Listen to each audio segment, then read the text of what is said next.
How are you guys doing? When I say hello, guys, how are you doing? Believe it or not, I was making 2,000 rands a month, and my rental at that time was 1.3. So I basically had 700 to spare for the month. for the month, For the whole month. I would call my mom. Man, there are these books I wanna buy. Very expensive. Yeah. Did you know I was that broke? Ladies and gentlemen, welcome to another episode of Align with Poloko. Listen, this is where faith becomes practical living and produces real results. We really do believe that faith must bear fruit. Faith must show results. We don't believe in a God who is dead. We don't believe in a God who does not work, who does not move. We don't even believe in a God who slumbers nor forgets his people. And so when we have conversations around here, these conversations must reflect that same God. So I am not by myself today. I am with the Coke 25. Right, the Coke 25. If anybody wants to know if that is his real name, it actually is his real name on his birth certificate. I have seen it. I have evidence of it. It's the Coke 25, gift of God, Nyandor. My brother, how you doing? I am well, brother. How are you? Right. And of course, if you are watching right now on YouTube, we are in Midrand. We are on the very first event of the Unlocking Favor book tour. We're on a mission to put 100,000 copies of this book, Unlocking Favor with God and People, in the hands of 100,000 people. We have some amazing people in the room. I don't know if they can make enough noise to be heard on the mic. Can you make some noise? Yeah, right. There we go.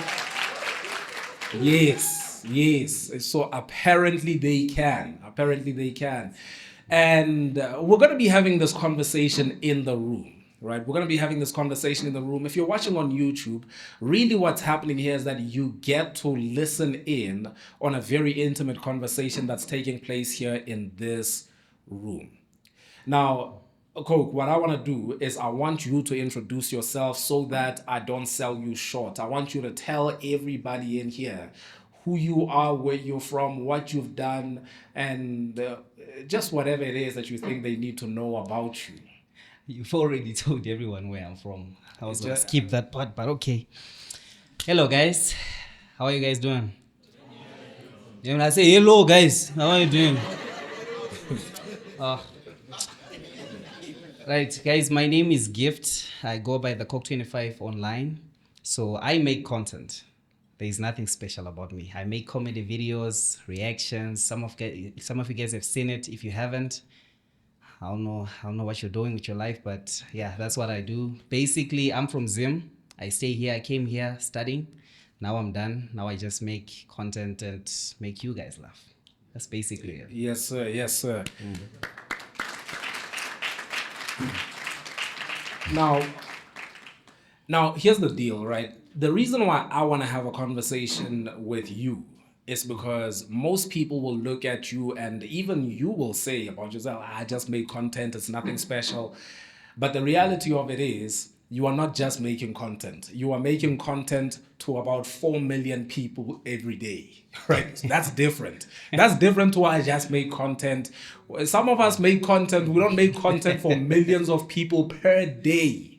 Right. So there has to be something about that. There has to be something to that. And in this room right now, there might be somebody who creates content. Anybody in here create content on social media? Yes, we have a few people. Right. And how many people in here are talking to 4 million people a day? Right. So it's not just I'm just a guy. I'm just a guy. I always say, whenever you see someone winning, you have to ask yourself, what is it they're doing right? And you and I once had this conversation about other people, where we'd watch other people and we'd think the content they make is not even that good.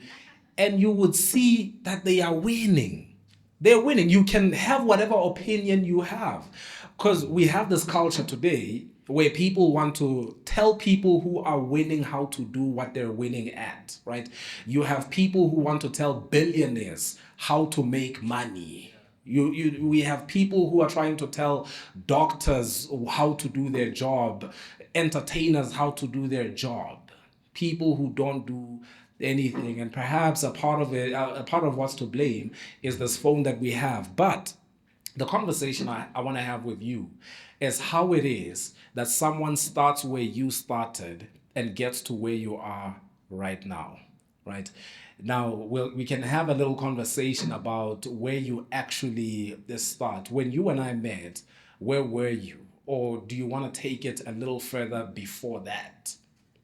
Um, no, I think when you and I met, it was not too far. I was just starting because I remember with TikTok I had less than 50K. Instagram even worse. I think I had 2K. So I was just starting at that time. And sorry, what was the question again? Back then, where were you? And I'm talking about you personally, life as it was back then, before we get to where life is today. Oh, okay. Okay, so at that time, I was still a student and I was staying in a shared flat, very broke. I don't know if you guys know it was bad. So in my mind, I thought I was just making videos for fun because I loved them. I even told him, he asked me, so are you making money with these videos? I'm like, nah, man, I love this. I love making people laugh, And then I also remember I was working in a shop.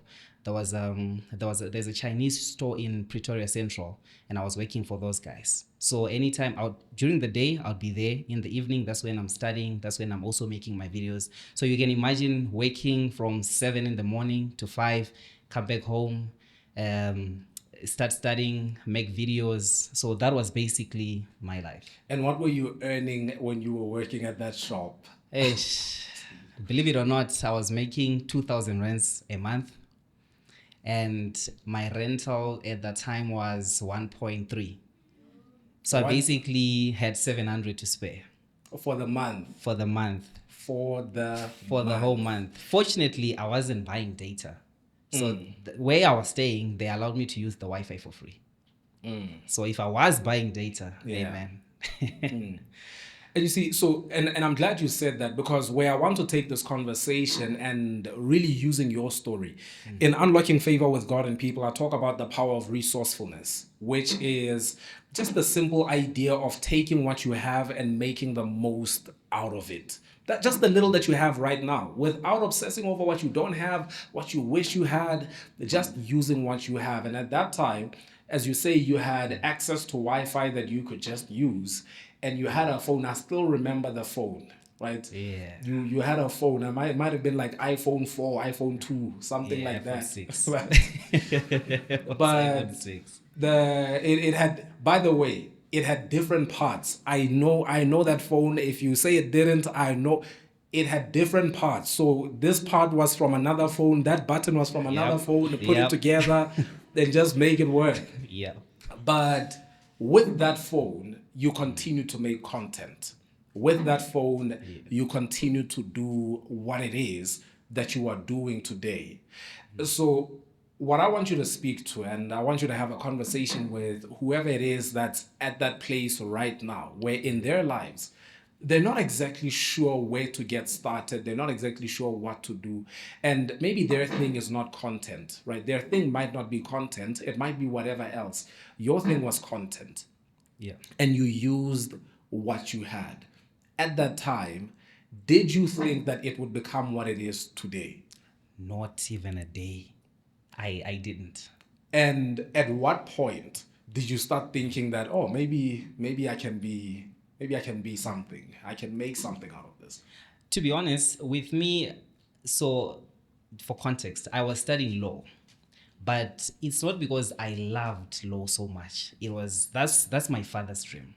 So after high school, my father gave me two options: either you don't go to varsity at all, or you study law. And I grew up in a community where if you don't go to varsity, you are almost guaranteed poverty for the rest of your life. That's what I thought. So when I was making the videos, I knew that I would never become a lawyer. So when I found out that there's TikTok, I saw people buying cars online, I made it my only option. So I started making videos. In my mind, I just wanted to see how far it goes, but I didn't think I would actually get here. That's interesting. Why did you make it your only option? I made it my only option because it felt right, man. You know when you do something that God called you to do, it feels right. It doesn't matter how small it is, it just feels right. When you're doing it, you don't feel guilty. And also, surprisingly, I never got tired, yeah? I never got tired. I make a video, no views, I make another one tomorrow. Make another one So tomorrow. to me, it was clear that this is what I'm supposed to be doing. So I just kept doing it until I knew that one day I'll see a spark, but I didn't think it would actually happen. If I'm being honest. You didn't, but you see, that's interesting because there's a part of you that's like, I know it's going to happen, but then there's another part that's like, "Ish, but I'm not so sure. I don't know if it's ever gonna get there." Was there a plan B for that voice that was saying, "I don't know if it's ever gonna get there"? There wasn't. There was Again, I made it my only option. So in my mind, because remember, you are seeing other content creators. You guys know Moses Moss. Moses, yeah. So I used to see his videos, and he's in an apartment. At one time, he even bought a car, and I'm still in that shared flat. I'm trying to think, okay, we do the same thing. We even look alike. People say we look alike. We have the same voice, you know. So I think 25% of me knew that okay, eventually it will work, but in most cases, most times I just did it just because I felt like this is what I'm supposed to do. If the money comes, it will catch me along the way. Yeah. That's insane. That's insane because I don't know many people who will do anything without the guarantee that the money is coming. Right? Most people won't do anything without the guarantee. They want the guarantee ahead of time that the money is coming. Before I do this, is the money coming? Before I commit to this, is the money coming? Yep. To the point where even people who knew you and people who knew us would see us on the streets and think, why are you in a taxi? why are you in a taxi? I just watched your videos. That actually happened to me. I was working in Pretoria Central, and then I met this lady. I was buying meat, and it was back then. So I'm trying to negotiate. Should I take the gizzards or Mautwana? Which one can take me for 2 days? And then this lady says, "Oh, so you also eat this?" I'm like, "Yes, for breakfast." So he says, "Oh, okay, nice, man. I thought you stay in Centurion." I'm like, okay, yeah, no, I'm moving the next month, But right now I'm just in PTA, my aunt's place. So, yeah, so. And now you are moving there next month. Now, yes. Now you are. Yes. But you see, this is the reason why I want to have this conversation. The reason why I want to have this conversation is because, first of all, I've been watching the journey, right? So I know it firsthand. But most importantly, there are people who look at, like I said earlier, the glory. They look at the motion today and they think that you just got lucky. They think that you just struck gold and you kept on going. But the reality is, it didn't always feel like you struck gold. It didn't always feel like you had figured things out, right? There was that uncertainty, but there was the resolution to say, there's no other option. There's no other option. And by the way, not that there's no other option, because he went ahead and got the law degree, right? So he went ahead and got the law degree. So it's not that there is no other option.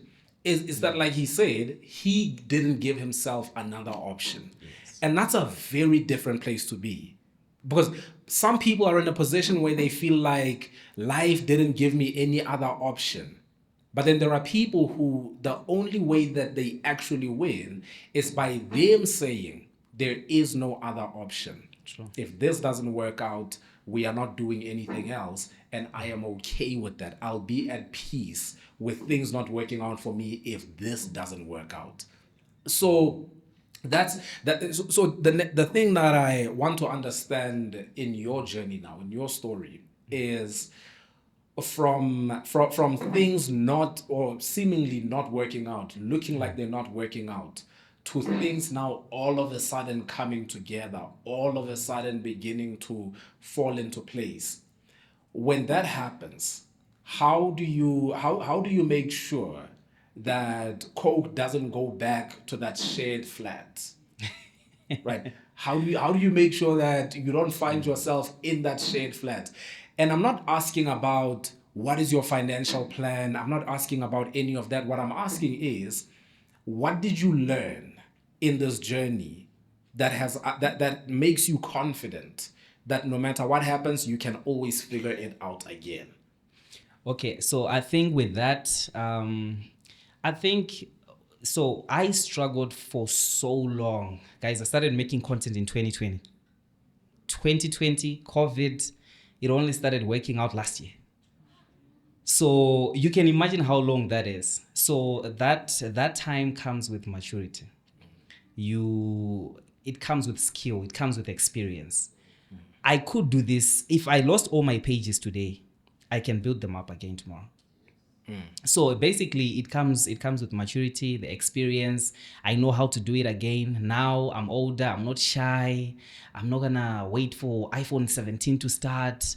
I'm just gonna use whatever I have, because I know is that it's the value that's in me, not whatever it is that you have to use. So yeah, it's basically that, man. Absolutely. And again, it's in you now, right? I once heard TD Jakes that say that the most important thing for his children is not what he leaves to them, but what he leaves in them.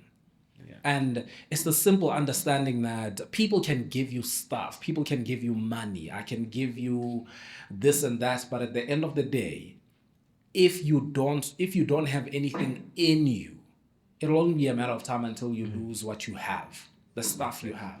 Yeah. Right.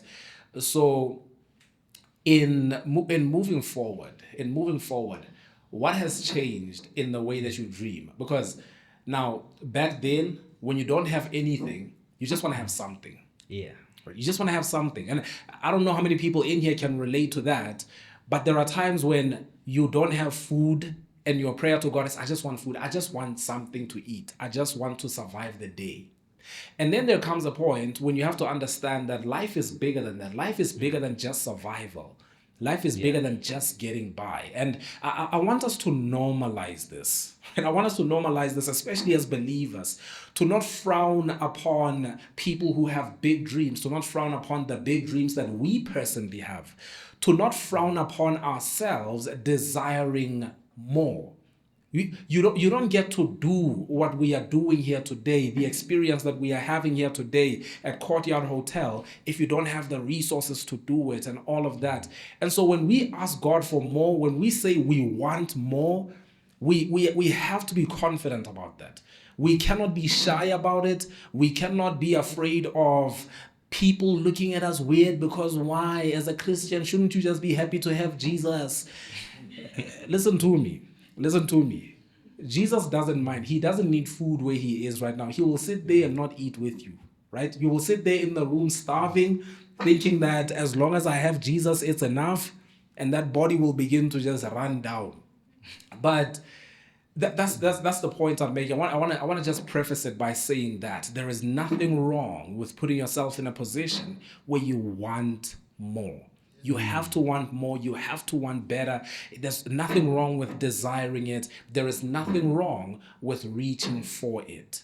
So, because I know that back then, as it was with me as well, when you were in a position where you didn't have much, you just wanted to have something.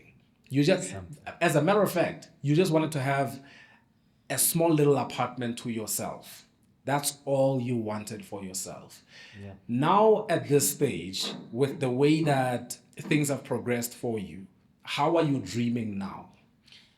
Okay, so the way it works, again, like you said, if you don't have anything, you just want to have something. So at that time, that's your foundation.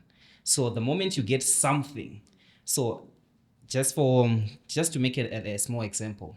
So when I was in the shared flat, I just wanted to have a phone that properly works. I just wanted to have enough money for the whole train.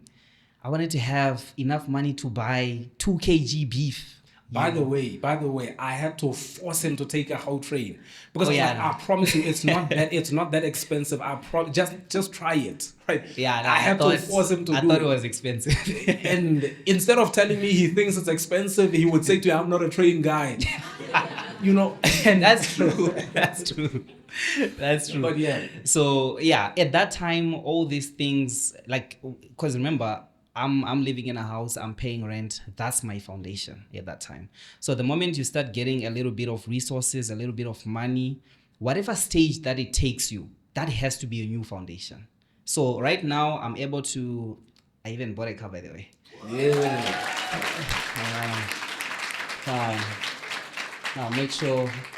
Cash, by the way. Cash, by the way. Yeah. Oh yes. Oh yes. So I'll make sure I throw that in there. So now I can't say I want to buy another car. That's not the foundation. Now I have to say I want to buy a bigger car. You understand? So now I basically form a new foundation anytime I elevate. So where I am right now, when I look back at it next year, I don't want to come back here because I'm past this. Next year, that will be my new foundation. So that's it, man. Yep. And I hope that someone is hearing that, because the Bible says that the righteous go from glory to glory, from strength to strength. And the unfortunate thing is that there are so many people who go from glory to and then they go right back to where they came from, and then they are looking to go back again, and then they want to go back again, and then they want to go back again. And it's a terrible place to be, right? It is a terrible place to be. Many of us, if we look at our lives, if we look at where we are, we can admit that it's been a few years on the same place. And we have to be able to admit that. We have to be able to face that hard truth. And that's a conversation that we had, by the way, right? Because we have way more conversations outside of this. There's a conversation that we had, not one conversation, over and over again, where we would talk about, dude, do you realize that 2020, we were still here, and it's 2023? Do you realize that 2021, this is what we were dealing with, and it's 2024, and we're still in the same place? What's going on? What is the issue? And until you are willing to confront that, until you are willing to call that out in your life, you will not have peace with yourself. You will not have peace with yourself, and you will be frustrated with the world around you, because you will think that it is everybody else's fault that you are where you are. But are you willing to face it? Are you willing to just be honest and say, this is not even about own race, own lane, own pace, whatever they say. It's not about that anymore. Like, this is something else, right? This is something else. And sometimes not even out of envy, right? Not even out of envy, but you look at your peers, you look at people that you are running with, and you look at them and you think they must be doing something right. Right? They must be doing something right. But the problem is, today in our society, we've been convinced to look at those, to not look at those people, because, don't compare yourself. I'm not saying compare yourself so that you can think that you're supposed to have something better. No, that's not what I'm saying. Get the envy out of it. But I'm just saying that if you and I are walking together and all of a sudden you look up and I'm ahead, you should wonder, you were next to me just now. What is going on? What did you do that I haven't figured out? What do you know that I don't know? Maybe it might even push me to have a conversation with you and say, hey man, listen, we were catching taxis together 5 years ago. You have moved on to your fourth car and I am still catching taxis. Can you have a conversation with me? What is it that you know that I don't know? Can we talk about it? Can you just be honest with me? Let me show you where I am and what I'm dealing with, and hopefully you can show me where it is that I missed it. Right? So we need to normalize that. We need to normalize the kind of conversations that say, listen, man, I'm stuck. And it's okay to say I am stuck. And that is the final point that I want to have a conversation with you on. In that season, when you were stuck, because like I just said, we had a conversation and we had to say that we were stuck. Yep. It wasn't like friends who say to one another, no, we're going to get there one day. No, it was, dude, we're not working hard enough. Yep. were doing something wrong. It was those kind of conversations. But what do you think shifted in your mind and in your faith that now brought you to a place where you are right now? So from that place of being stuck to overnight, and when I say overnight, I'm not even exaggerating, overnight having a completely different level, a completely different normal, right? A new normal. What is it that had to change in the way you think, in your faith, in the way you move? What had to change for you to get unstuck? So, for context, so his life changed first. So it was, yes, they should know this. So his life changed first. I think it was September, September, somewhere there. And then when his life changed, so you know how it is. If your friend, hits it big, gets a big deal, whatever it is, you celebrate, but low key, you're like, man, I'm doing the same thing. What happened? How did you do this? And then, but when his life changed, I kind of, I saw it. I saw the possibility because we're in the same field, we're doing the same thing. And I don't know if you're working harder than me. Nah. To be quite honest, I'm not sure if he was working harder than me. So I saw Scratch that. I work harder than you. I work harder than you. Okay. Scratch that. I just thought about it. I just calculated the hours. I work about 26 hours a day. So Nah, it's good to think that. So so after that, I saw the possibility, and then I think it was 2 months later, then my break came. So when it came, it didn't surprise me too much because I had seen him, but then it also felt deserving. When you work hard for so long, 2020, 2025. Come on, guys. A child can start speaking at that time. Yeah. It felt deserving, and it also felt like anyone can ask and they can be given. You understand? So all these years, it was just praying, working hard, but nothing wasn't really coming up. So when it happened, it felt like, okay, finally, it's my turn. It didn't feel like, oh, it worked. No, it felt like, okay, it's working now. So it's a different feeling. And you see, that's the thing, guys. That's the thing. There shouldn't be anything about this, anything about your journey that surprises you. Where you say, oh, wait, what?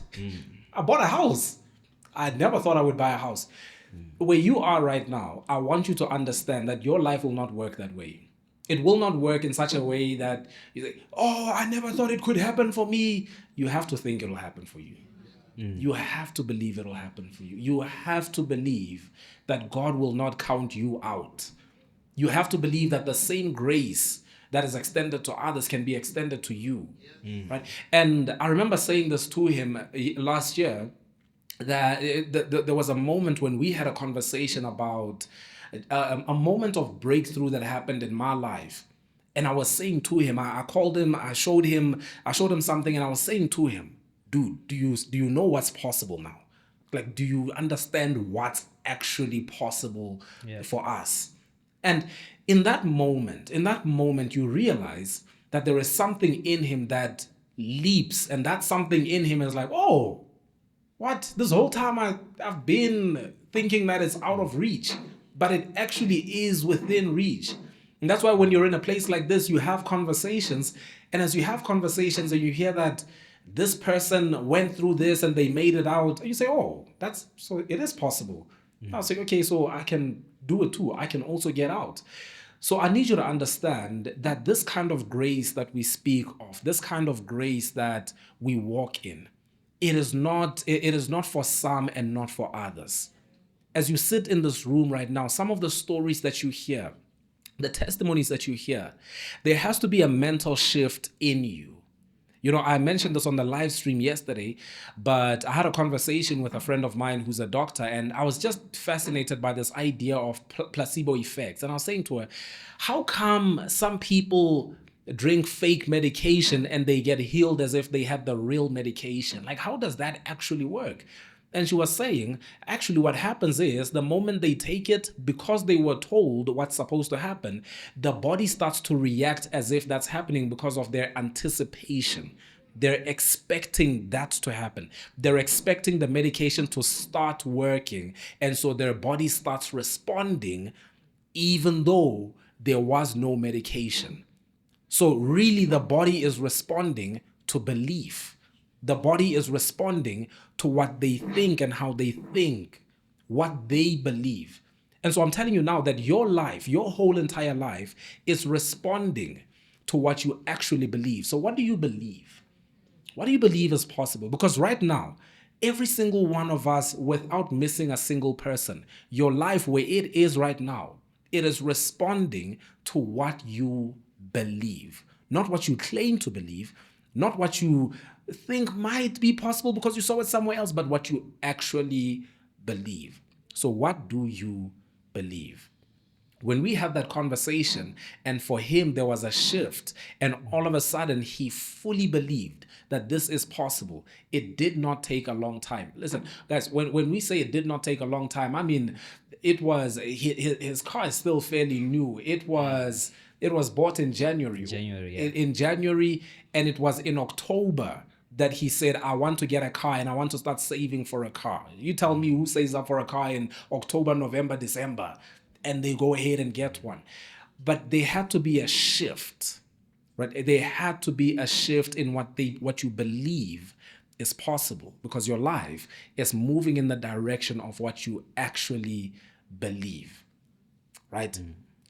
Ladies and gentlemen, actually now, before I let you off, is there anything else that you want to say to the people before we go? Do you guys have questions? Okay. Okay, the brother over there has a question. Do we have a mic that can roam?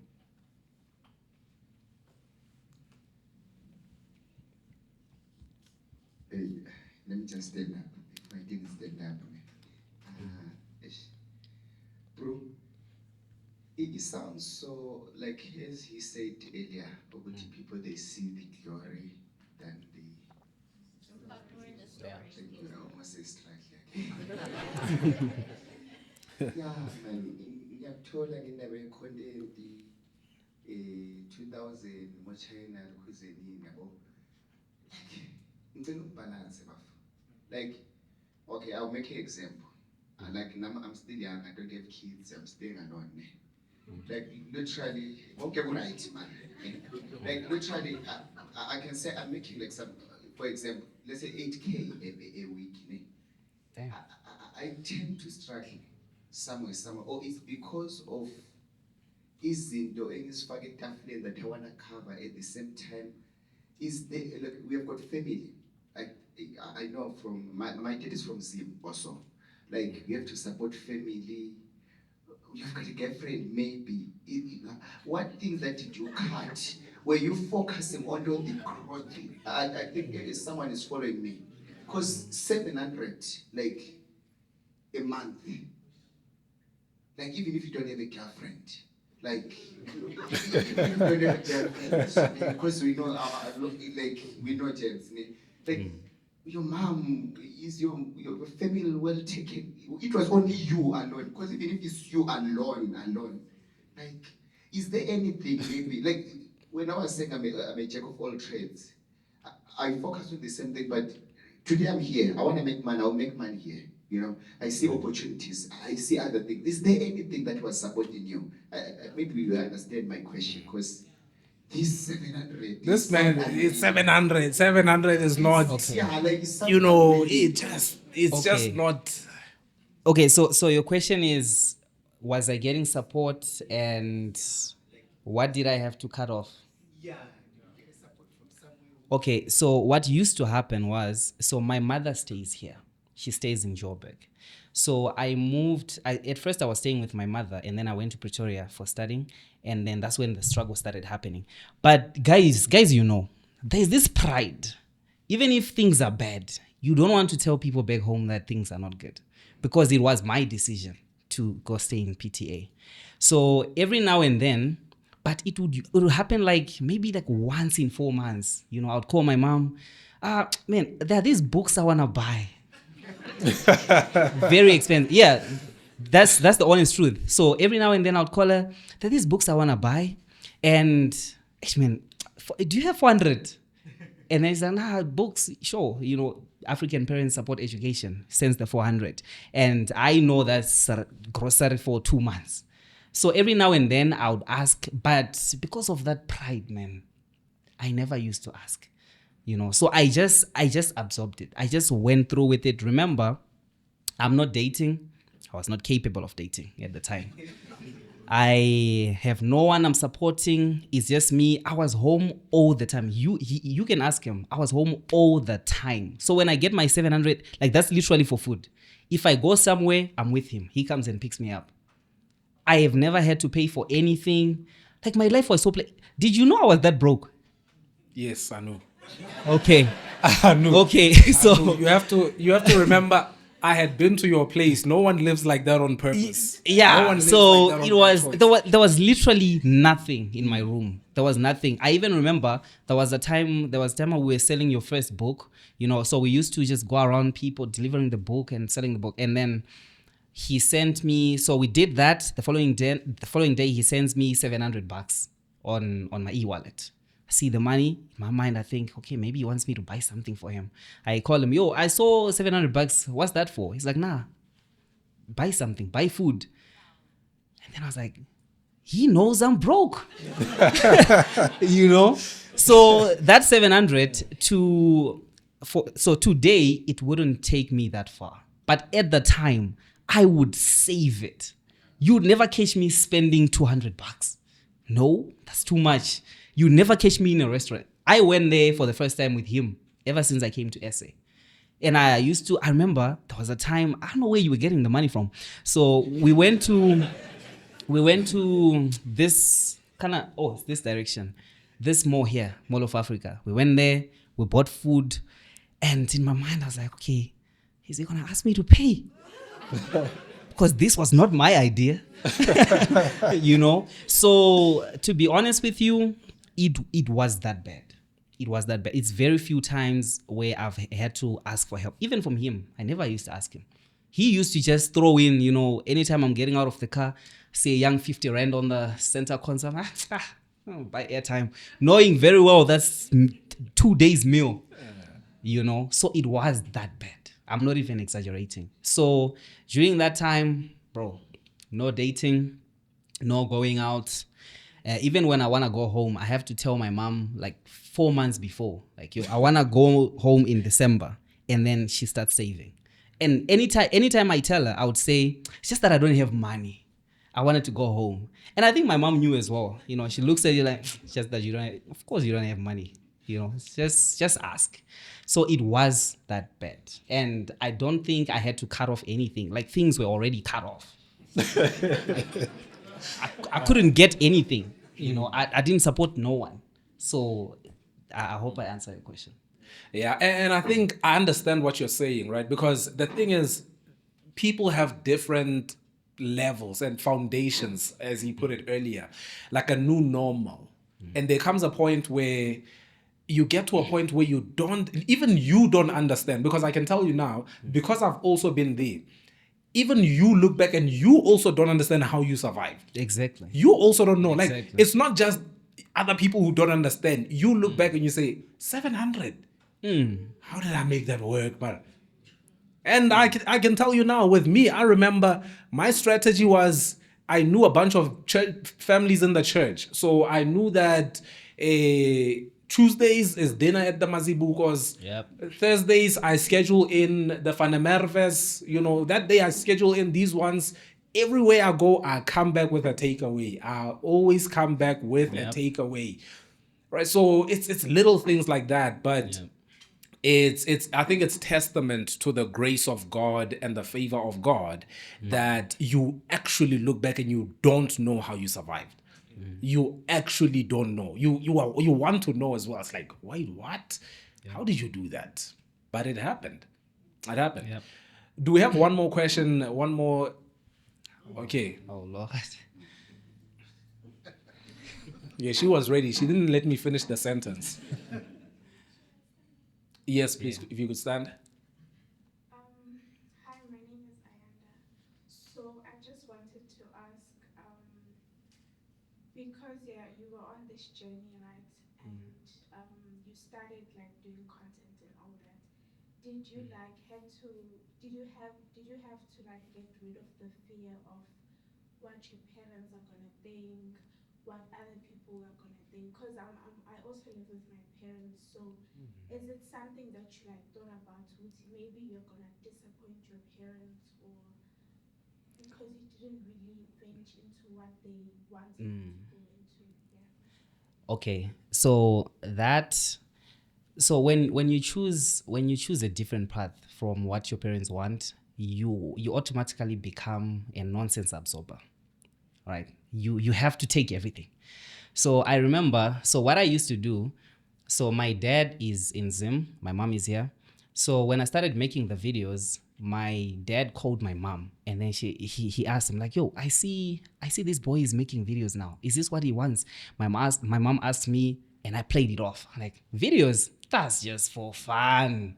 That's what I used to do. So I told myself, I'm just gonna pretend as if it's not that important until it starts working out. That's when, so it's only last year, that's when I was like, yo, I'm not gonna do masters with my chest up. I'm not gonna do masters. Yeah, go to school, buy a car. And then everyone just, shuts down. So that's how it is. So I think during that time, you do feel like you're gonna disappoint your parents. But then I thought of the long run. If I do become a lawyer, I'm not gonna enjoy this. I'm not gonna like this. Chances are I'm not gonna be good at this because I don't like it at all. So I just had to risk it. And again, also moving out helped because I'm not with my mom all the time. I'm with these guys, and these guys are doing their own thing. So I kind of put myself there where I'm trying to go, and then just absorb everything. So it's from your mother's younger sisters, your nephews. Everyone is like, so this is what you want to do. Remember, this is a new thing. I'm the first celebrity in my family. Yeah. So you just have to develop the skin to absorb it. That comes, but it also goes away. Yeah. Yeah. And sometimes you just have to do, right? Sometimes you just have to do. And what happens is when we see people who do things that we think are incredible, we tend to think there must be another secret. No, what you've already heard, that's the real secret. Exactly. Just to do it, just to put yourself out there in the midst of it and just do it. Yep. And I do appreciate the sensitivity of what happens when you're a teenager with parents who believe they know what's better for you than you know what's good for yourself. So I do appreciate the sensitivity of that. That was a really good question and a really, really good answer as well. Ladies and gentlemen, can we give it up one more time for the Coke 25?